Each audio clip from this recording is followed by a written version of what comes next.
وصار يجي شاب منا يتعمد يخرج القزوز حق الدراجة حقه من شان يصلح صوت مزعج.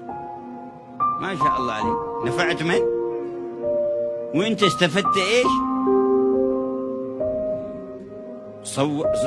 صجيت اذنك وعاديت خلق الله، فرحان يعدي حقه بالصوت الكبير.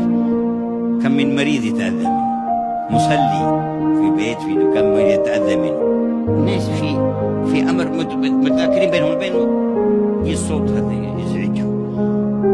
ازعج كم من واحد